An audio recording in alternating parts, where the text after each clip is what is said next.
Hi மக்களே, welcome to சமயா vlog channel. மிதுக்கங்காயின்னு சொல்லக்கூடிய பிதுக்கங்காய், இதை சுக்கங்காயும் கூட சொல்லுவாங்க. இந்த காயில் நிறைய மருத்துவ குணங்கள் இருக்குது. இது நிறைய கிராமப்புறங்களில் கொடியாக படர்ந்துருக்கும். இதில் காய், பழங்கள், இலைகள் இப்படி எல்லாத்துலேயுமே மருத்துவத்தன்மை அதிகமாக இருக்குது.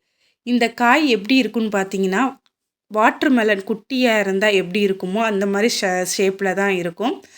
பச்சையாக வரி வரியாக அந்த மாதிரி இருக்கும். இதை நல்லா நீங்கள் வாஷ் பண்ணிவிட்டு கட் பண்ணி உங்களுக்கு எந்த சைஸில் வேணுமோ கட் பண்ணிக்கோங்க. நீங்கள் எப்போதும் மோர் மிளகா செய்வீங்கள்ல, அதே மாதிரி மோரில் நல்லா ஊற வச்சு உப்பு போட்டு ஊற வச்சு நல்லா 3 நாள் 4 நாள் நல்லா காய வச்சிங்கன்னா நம்மளுடைய மிதுக்கங்காய் வத்தல் ரெடி ஆயிரும்.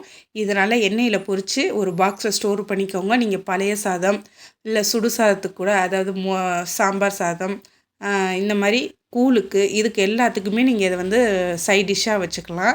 ரொம்ப நல்லாயிருக்கும். இந்த வீடியோ உங்களுக்கு பிடிச்சிருந்துச்சுன்னா லைக் பண்ணுங்கள், ஷேர் பண்ணுங்கள், சப்ஸ்கிரைப் பண்ணாதவங்க சப்ஸ்கிரைப் பண்ணுங்கள், எங்களுக்கு சப்போர்ட் பண்ணுங்கள். பாய்.